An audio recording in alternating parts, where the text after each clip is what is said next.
اندھے ہو یا آنکھیں ادھار دے کر آئے ہو؟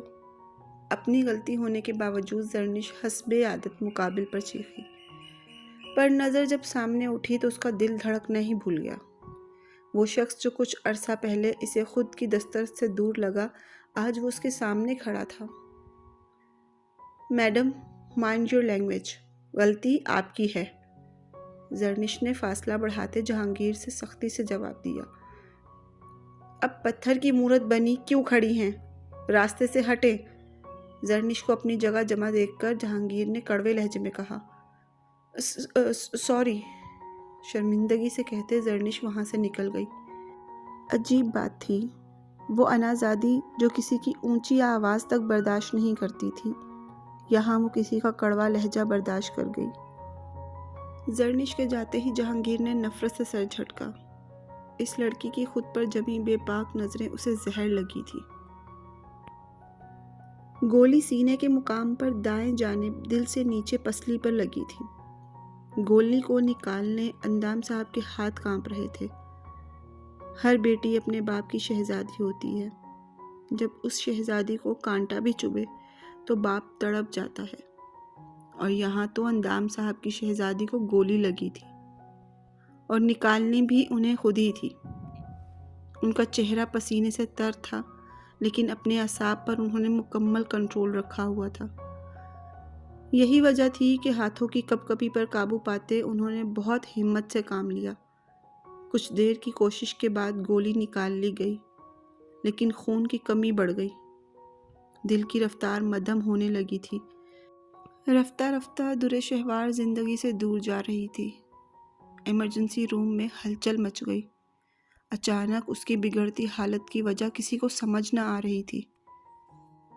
قسمت دور کھڑی محو تماشا تھی، کیونکہ وہ جانتی تھی کہ اسٹریچر پر پڑی اس لڑکی کی بگڑتی حالت کی وجہ وہ شخص تھا جسے زر ملک بے ہوشی کی حالت میں ہی اس ملک سے دور لے کر جا رہا تھا۔ انسان محبت کے بغیر رہ سکتا تھا، لیکن دوست کے بغیر نہیں۔ دوستی جو دنیا کا سب سے خوبصورت رشتہ ہوتا ہے، ہوس، لالچ اور دنیا کی غرض سے دور رشتہ، اور ایسا ہی ایک رشتہ در شہوار کا مائر سے تھا۔ اور سنا کامران نے، کیسا چل رہا ہے سب؟ نبیل نے کامران کے کندھے پر ہاتھ رکھتے ذو معنی لہجے میں پوچھا۔ یار یہ موبائل بھی کیا مست چیز ہے، قسم سے جو موویز تو نے بتائی تھیں وہ سب مزے کی تھی، کامران بھی نبیل کے انداز میں بے ڈھنگے پن سے بولا۔ لگتا ہی نہیں تھا کہ وہ چند دن پہلے والا معصوم سا کامران ہے۔ لیکن یار اب نہ یہ خالی خلی دیکھنے سے اتنا بھی مزہ نہیں آتا، کوئی ایڈونچر ہونا چاہیے۔ نبیل کے ہاتھ سے سگریٹ لے کر اس میں پاؤڈر بھرتے کامران نے ایک حسرت سے کہا۔ مجھے امید نہیں تھی کامی کہ تو اتنی جلدی یہ کہے گا۔ ویسے جو تو کہہ رہا ہے یہ بہت خطرے سے بھرا کام ہے۔ اگر تیرے باپ کو پتہ چل گیا تو تیرے ساتھ میری بھی چترول کر دیں گے، نبیل نے مصنوعی فکر مندی سے کہا۔ ابا کو بتا کون رہا ہے، تو یا میں؟ میرا تو سوال ہی نہیں بنتا۔ ہاں اگر تو نے بتایا تو یاد رکھنا تیرے سارے کالے چٹھے ہیں میرے پاس، کامران نے تھوڑا غصے سے کہا۔ نفسانی خواہشات کو پورا کرنے کی ایک ضد تھی جو اس کے چہرے سے جھلک رہی تھی۔ کامران تو مجھ سے بھی بڑا بدماش نکلا۔ ٹینشن نہ لے، ایک چھوٹا سا میمنہ دیکھ رکھا ہے، موقع ملتے ہی تجھے شکار پر لے چلوں گا۔ یہ بتا کام تو خفیہ طور پر ہوگا نا، کسی کو کانوں کان خبر تو نہیں ہوگی؟ کامران نے ہاتھ پکڑا، سگریٹ نبیل کو دیتے ہوئے پوچھا۔ ہاں ہاں تو فکر مت کر، کسی کو کانوں کان خبر بھی نہیں ہوگی۔ ویسے بھی اس میمنے کے آگے پیچھے کوئی نہیں ہے۔ جو نام کے ماں باپ ہیں ان کو آپس میں کبھی لڑنے جھگڑنے سے فرصت نہیں ملتی، اور اگر مل بھی جائے تو باپ گھر سے نکل جاتا ہے اور ماں اپنے کام سے نکل جاتی ہے۔ سمجھو لاوارث مال ہے، ہم جیسے شکار کھیلیں گے۔ نبیل کی ضمانت پر کامران کے چہرے پر کمینی سی مسکراہٹ آئی، جس پر نبیل نے کہکا لگایا۔ ان دونوں کی گفتگو سن کر کوئی کہہ نہیں سکتا تھا کہ وہ لوگ 18-20 سال کی عمر کے لڑکے تھے۔ یہ وہ عمر ہوتی ہے جب ماں باپ کی سخت پابندیوں سے گھبرا کر یا پھر ان کی لاپرواہیوں سے اکتا کر عام طور پر لڑکے بے راہ روی کا شکار ہو جاتے ہیں۔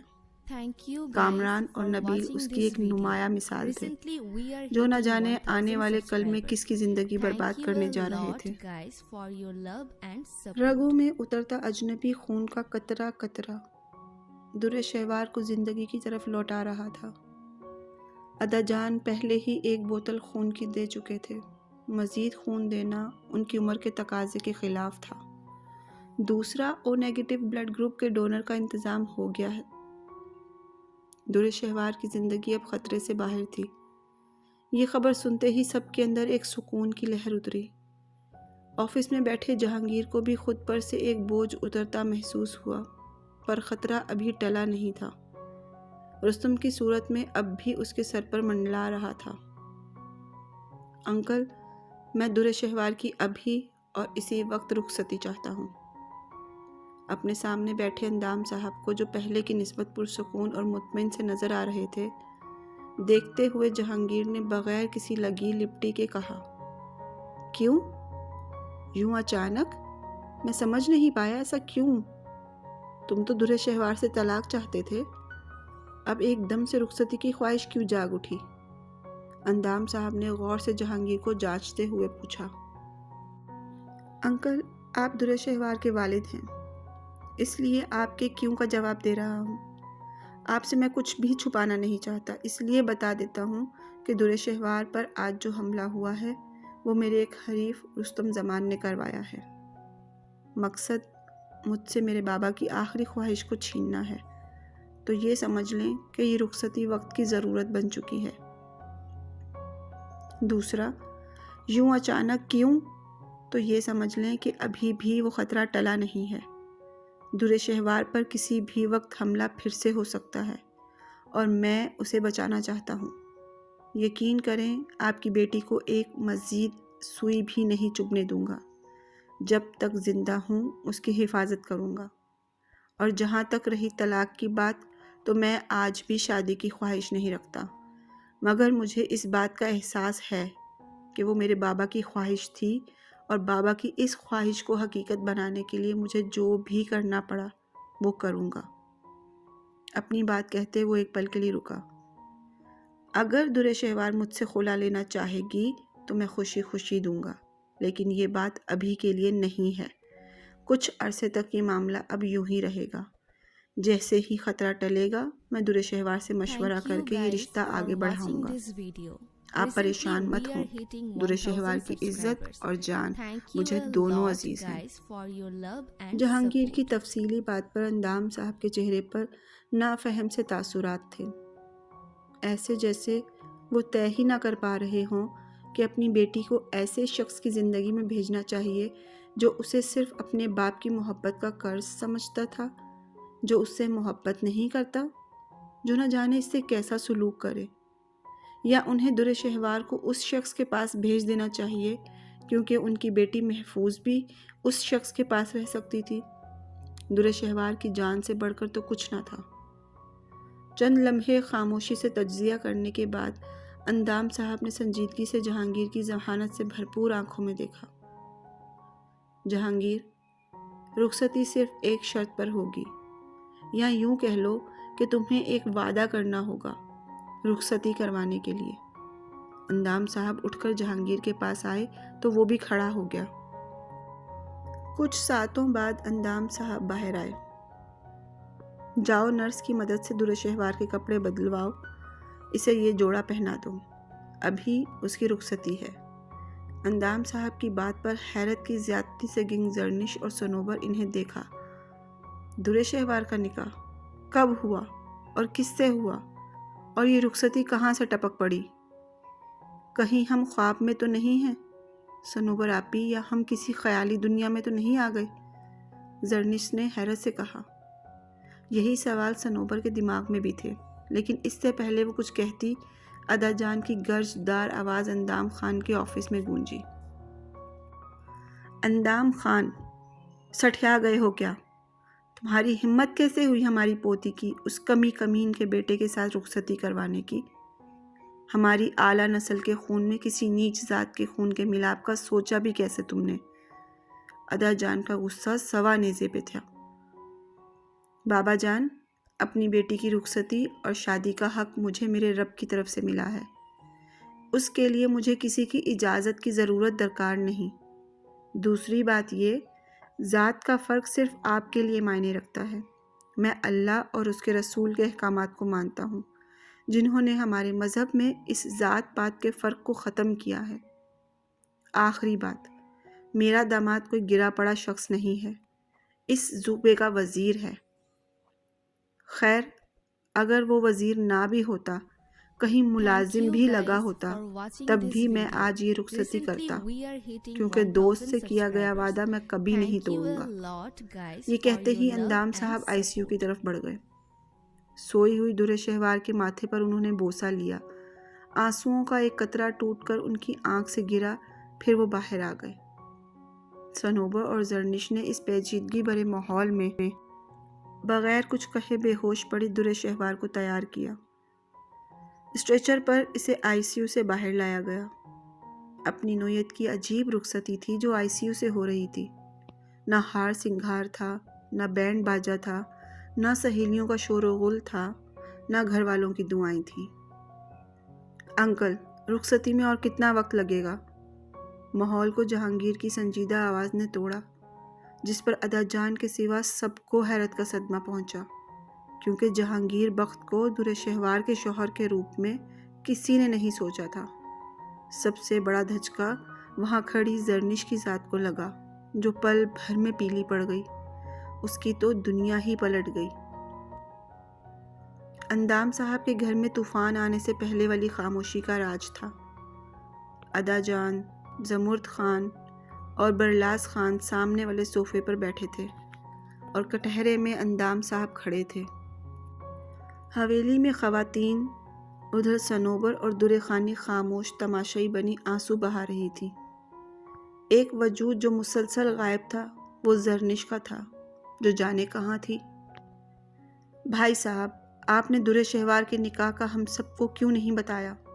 اور اس سے بھی بڑی بات یہ کہ جہانگیر بخت، جو کہ ایک جانی مانی شخصیت ہے، وہ ہمارے داماد ہیں۔ یہ بات کیوں چھپائی آپ نے؟ زمرد خان نے لب کھینچے۔ زمرد خان، یاد ہے تمہیں گھر چھوڑنے سے پہلے بابا جان سے میری چپکلش ہوئی تھی؟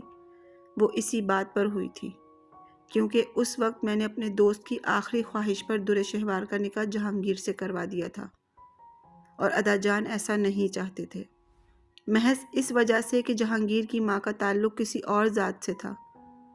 اندام صاحب ادا جان کے خاموش چہرے کو دیکھ کر طنزیہ لہجے میں بولے۔ لیکن بھائی صاحب، ایسے بھی آپ کے کون سے دوست آ گئے تھے جو آپ کو اپنے باپ، بھائیوں اور بیٹی سے زیادہ عزیز ہو گئے تھے؟ اگلا سوال پوچھا گیا۔